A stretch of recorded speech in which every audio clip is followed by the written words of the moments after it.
Bismillahirrahmanirrahim. Assalamualaikum warahmatullahi wabarakatuh. Baik, kita akan melanjutkan pelajaran IPA bab 2, materinya tentang gaya dan gerak.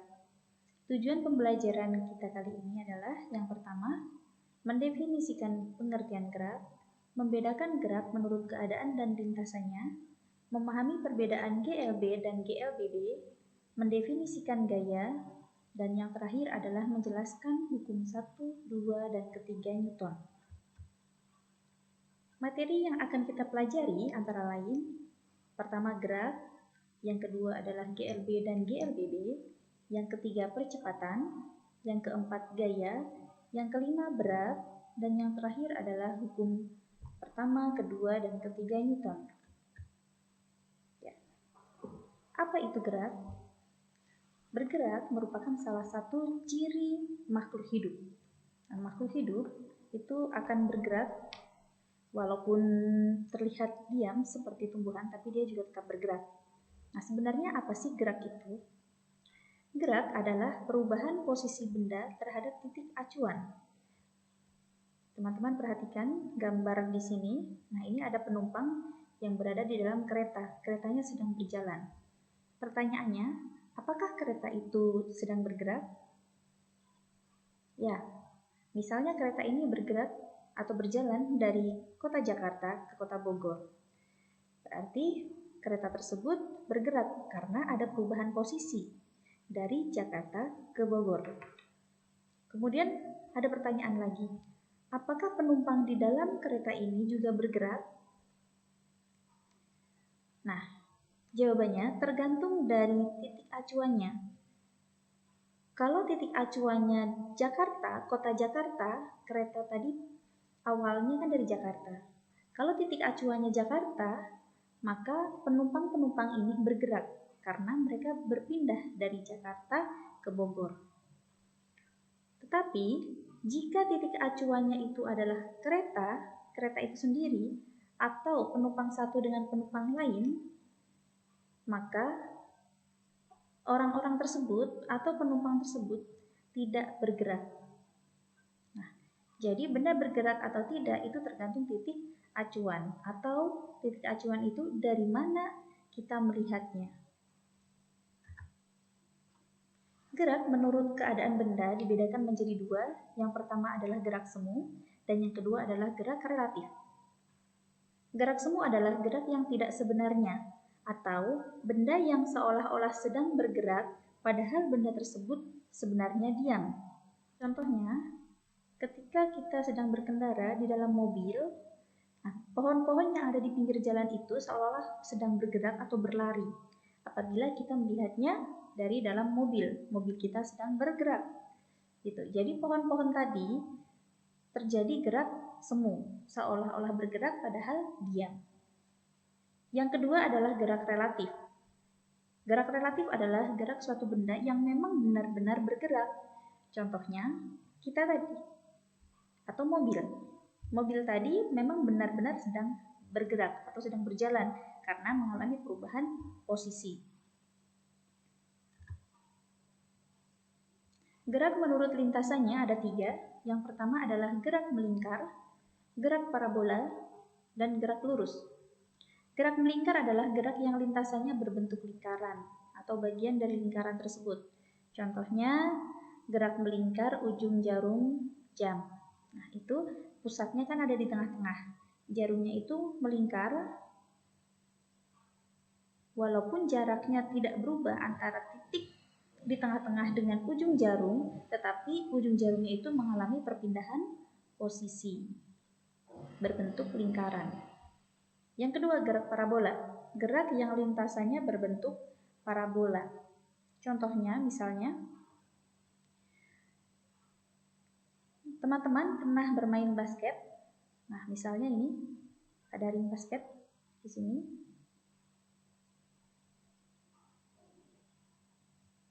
Nah, di sini ada ring basket, kemudian kalian lempar basketnya, lempar bolanya dari sini. Set. Nah, ini bolanya akan melambung, kemudian akan masuk. Nah, ini ya. Ini merupakan bentuk parabola, gerak parabola. Coba seandainya teman-teman itu melempar bola basketnya itu tidak dengan sudut tertentu, tetapi dengan lurus, gerak lurus. Misalnya ke sini ya bolanya itu. Lurus aja, tek ke sini akan mengenai papannya dan akan memantul kembali. Justru tidak akan masuk ke ring gitu, tapi akan memantul kembali ke arah kita. Tapi kalau kita melemparkannya membentuk gerak parabola, maka bola tersebut akan masuk. Yang ketiga adalah gerak lurus. Gerak lurus adalah gerak yang lintasannya berbentuk garis lurus. Nah, gerak lurus ini dibagi menjadi dua, yaitu GLB dan GLBB. GLB kepanjangannya adalah gerak lurus beraturan. GLBB itu gerak lurus berubah beraturan. Nah, sebelum mempelajari GLB dan GLBB, kita harus mempelajari tentang jarak, perpindahan, kecepatan, kelajuan, dan percepatan. Jarak, perpindahan, kecepatan, dan kelajuan, teman-teman perhatikan video ini. Sekarang kita membahas tentang jarak dan perpindahan. Jarak adalah panjang lintasan yang ditempuh oleh benda tanpa melihat arah. Sedangkan perpindahan adalah perubahan kedudukan benda dari awal hingga akhir dengan melihat arah.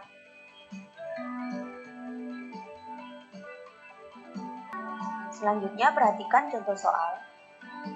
Rina mengendarai mobil dari kota A ke arah barat menuju kota C sejauh 100 km. Kemudian kembali ke arah timur menuju kota B sejauh 25 km. Berapakah jarak dan perpindahannya? Perhatikan ilustrasi berikut ya. Kota A, kota C. Jadi mobil berjalan dari kota A ke kota C dulu sejauh 100 km. Kemudian mobil kembali ke kota B sejauh 25 km. Sudah terlihat kan di situ? Nah, tadi dari kota A ke kota C 100 km, dari C ke B 25 km. Berapa jaraknya? Kalau jarak karena panjang lintasan jadi sesuai dengan jalan yang dilewati tadi. 100 ditambah 25 sama dengan 125 km. Untuk perpindahan, lebih mudahnya adalah posisi awal dengan posisi akhir.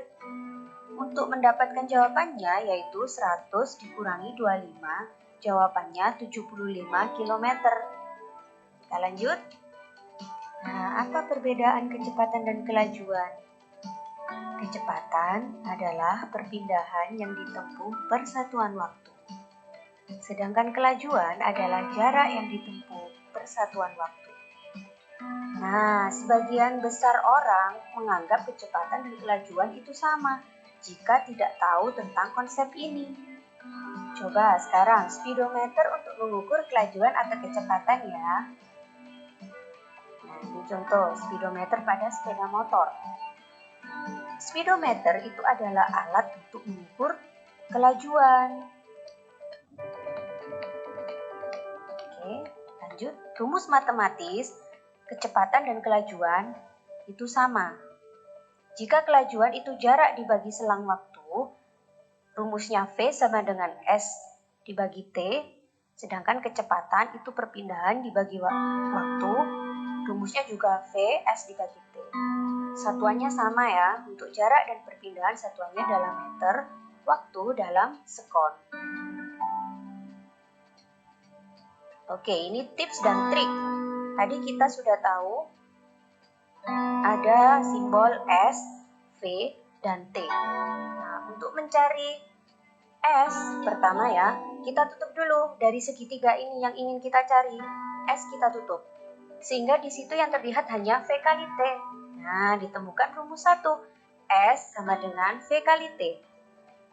Selanjutnya, jika ingin yang ditanyakan adalah V atau kecepatan, maka di situ terlihat dalam segitiga ada S dibagi T.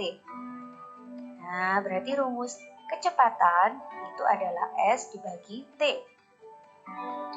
Bagaimana jika ditanyakan T atau waktunya? Nah, rumus yang muncul di situ terlihat T sama dengan S dibagi V. Itulah tadi, teman-teman sudah melihat videonya ya, bahwa rumus kecepatan dan kelajuan itu sama, yaitu V sama dengan S per T. V itu kecepatan, diambil dari kata velocity, satuannya meter per second. S itu perpindahan atau jarak atau space, satuannya meter. T itu waktu atau time, satuannya second. Nah, ini ada contoh. Tony mengendarai motor selama 3 menit dan menempuh jarak sejauh 360 meter. Berapakah kecepatan motor Tony? Ya, kita kerjakan. Pertama-tama jangan lupa untuk ditulis diketahui. Di situ sudah diketahui selama 3 menit. Nah, 3 menit itu waktu. T sama dengan 3 menit. Dan menempuh jarak itu S sama dengan 360 meter. Ditanyakan berapakah kecepatan motor Tony? Ditanya kecepatan V sama dengan V rumusnya S per T. Nah, satuannya nanti meter per second. Satuannya nanti meter per second. Tapi teman-teman perhatikan satuan di sini yang sudah diketahui. Nah, T-nya itu satuannya menit. Padahal seharusnya second ya. Jadi menitnya kita ubah ke second terlebih dahulu. Menit untuk diubah ke second maka dikalikan 60 karena 1 menit itu 60 second. 3 dikali 60 sama dengan 180 second. Ini meter sudah sama. Jadi sekarang sudah bisa kita masukkan angkanya. S-nya 360, kemudian T-nya 180. Oke, kita coret dulu ya nolnya ya. Kita coret 0, 0. 36 dibagi 18 hasilnya 2. Jadi kecepatannya adalah 2 meter per second. Selanjutnya percepatan. Untuk memahami apa itu percepatan, kita lihat video ini. Sekarang kita membahas tentang percepatan. Percepatan adalah perubahan kecepatan dalam satuan waktu. Rumusnya sebagai berikut. Percepatan disimbolkan dengan A kecil. Nah, itu rumusnya. A sama dengan VT atau kecepatan akhir dikurangi V0 kecepatan mula-mula dibagi waktu. Gitu ya. Baik, selanjutnya kita terapkan pada soal ya. Sebuah sepeda bergerak lurus dipercepat beraturan dengan kecepatan awal 25 meter per sekon. Setelah 10 sekon, kecepatannya menjadi 45 meter per sekon. Hitunglah percepatan sepeda. Kita tulis yang diketahui dulu. V0 atau kecepatan mula-mula 25 meter per sekon. Kecepatan akhir atau VT sama dengan 45 meter per sekon. Dan waktunya 10 sekon. Ditanya A atau percepatannya. Nah, kita tahu rumusnya tadi A sama dengan VT dikurangi V0 dibagi T. Kita masukkan angkanya sehingga ketemu A-nya sama dengan 2 meter per sekon. Jadi percepatan yang dialami sepeda adalah 2 meter per sekon.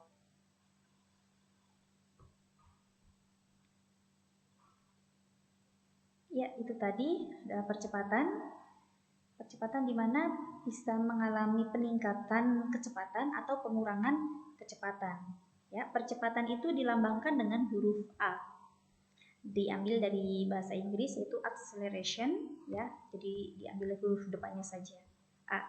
Percepatan satuannya meter per second kuadrat. VT sama dengan kecepatan akhir. V0 kecepatan awal dan T-nya waktu.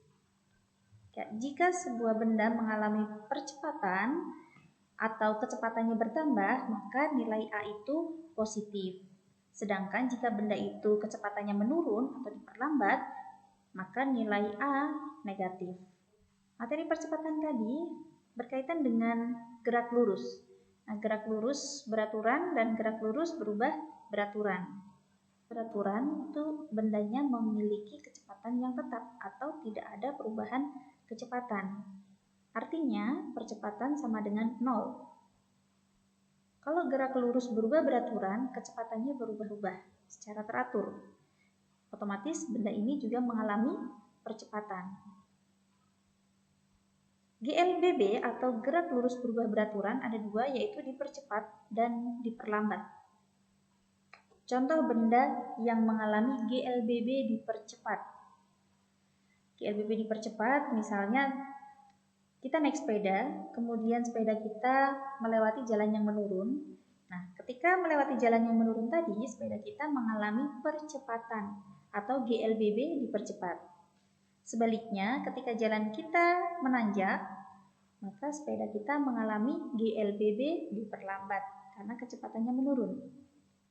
Contoh lainnya adalah ketika kita melempar bola ke atas, maka bola tersebut akan mengalami perlambatan karena ada gaya gravitasi dari bumi. Jadi ketika ke atas tadi, bolanya mengalami GLBB diperlambat.